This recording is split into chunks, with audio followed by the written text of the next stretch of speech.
Bueno, nos encontramos acá en este pueblo hermoso del Quindío que se llama Finlandia. Nos encontramos con el misionero Niño. Este hermanito nos va a hablar sobre el pecado y sus consecuencias. Hermanito, quedamos en tus manos. Muy buenas tardes a todos los que nos ven por las redes sociales.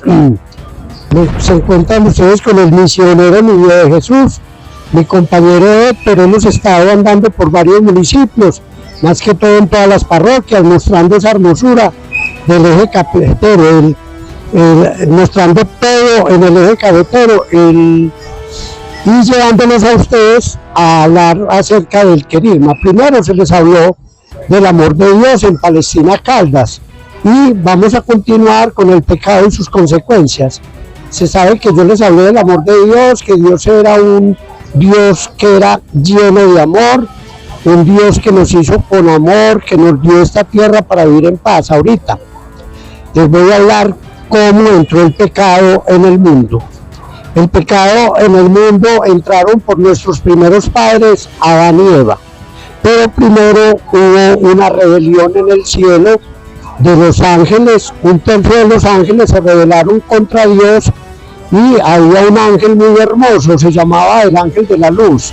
Se llamaba el ángel de la luz y se rebeló contra Dios porque quería ser más que Dios. Entonces convenció a un tercio de los ángeles para tener una batalla y conquistar el título de Dios, y ahí fue donde fue vencido por San Miguel Arcángel y fueron tirados al abismo, aquí a esta tierra.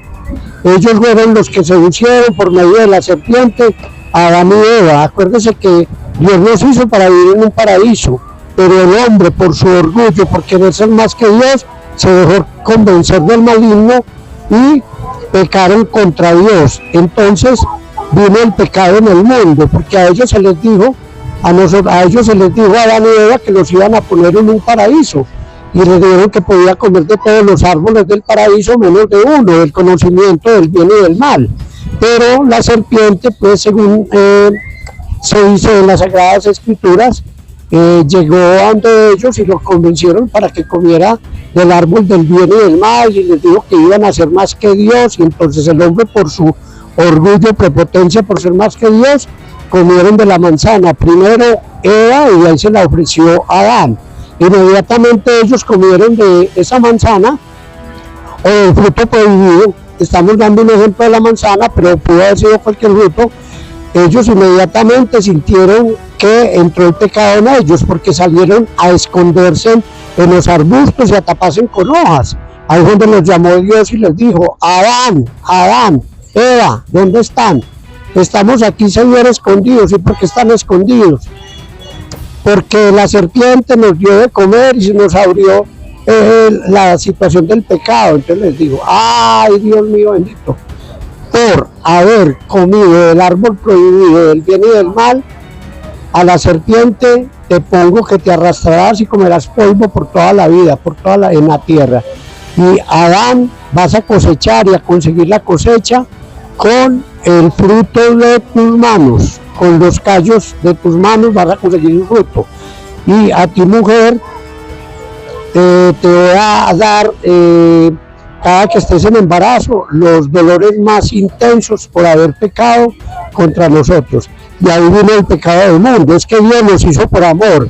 Dios nos hizo y nos dio un rostro para nosotros mirarlos, pero a medida que nosotros empezamos a pecar, empezamos a poner un ladrillo, luego otro ladrillo, a subir ese muro hasta que ya se nos tapa los ojos y ya no contemplamos el resto de Dios, porque el pecado nos ha invadido. Ese pecado ya forma parte de nosotros y empezamos a sentir todas esas consecuencias. De ahí viene lo que es la enfermedad, de ahí viene lo que es el deformamiento de todos nuestros órganos, de nuestra cara.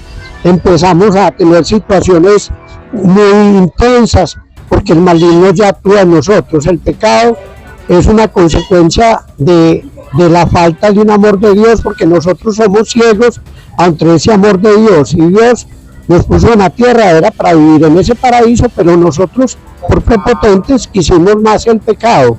Ese pecado lo tuvimos nosotros al desobedecer a Dios. Entonces ya tenemos esas consecuencias, hogares dañados, tenemos esas consecuencias del homicidio, tenemos esas consecuencias en nuestra familia, donde los padres se matan con los hijos con los padres.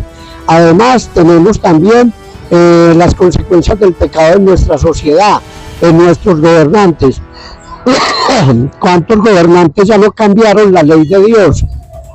Dios nos dio los 10 mandamientos para que los lleváramos y podamos vivir en armonía con Él, pero los gobernantes lo volvieron de otra forma y impusieron todas sus leyes encima de Dios. Por ejemplo, como el aborto, legalizar el aborto, legalizar la eutanasia, legalizar el matrimonio entre personas del mismo sexo y criar a hijos en el mismo sexo. Todas esas consecuencias del pecado las tenemos nosotros también en nuestras familias, las tenemos también nosotros en nuestro entorno. Imagínense también en nuestro medio ambiente. ¿Cuántos de nosotros no tiramos los colchones al río, tiramos toda la basura al río, y de ahí se viene el calentamiento global? ¿Cuántos nosotros destruimos los bosques, los árboles para hacer viviendas, estas ciudades de cemento, y eso contribuye a que la capa de ozono sea más grande? Por ejemplo, en México hay un hueco en la capa de ozono de casi todo Cundinamarca, Bogotá, y entonces por ahí se filtran los rayos, y de ahí viene también lo que es el cáncer, todas las enfermedades. Por consecuencia del pecado nosotros tenemos también enfermedades. Todo eso que nos viene a nosotros, la mayoría puede ser por el pecado, y ese pecado viene actuando en nosotros y nos va tergiversando y nos va dañando nuestra sociedad, nuestra familia y nuestro entorno. Entonces todas esas consecuencias del pecado vienen porque el hombre se sintió orgulloso y quiso ser más que Dios y desobedeció las cosas y todos los mandamientos que Dios nos dio. Ha desobedecido los sacramentos. La Iglesia Católica cuenta con los sacramentos y es la única que fundó Jesucristo aquí en la tierra. Y la fundó perfecta, porque ahí viene también la Sagrada Eucaristía, donde comemos de la sangre del cuerpo de Cristo. Entonces, nosotros ya, estando en ese pecado, ya nos separamos de Dios y ya queremos hacer lo que a nosotros nos da la gana. No somos luz en la casa, en la calle ni en el trabajo, somos antiluz, somos todos antiluz, oscuridad para toda nuestra familia, para todos, y los gobernantes, ¿y qué más? Tenemos muchos gobernantes que son antiluz, más que todos esos que se creen también dioses, como por ejemplo los de Estados Unidos, como los de Rusia, como los de Nicaragua, como los de Venezuela. Quieren hacer lo que ellos quieran por sus propias cuentas y llevar preceptos y normas a todos nosotros los católicos que tenemos que cumplir, así sea a la fuerza. Por eso, señores, los invito, Señor, a que seamos frágiles y no cometamos y nos internemos en ese mundo de oscuridad, en ese mundo de pecado, y empecemos a seguir una vida recta con Jesús, que es el único que nos salva. Por eso en la próxima oportunidad les hablaré del tema de Jesús, solución de Dios. Muchas gracias.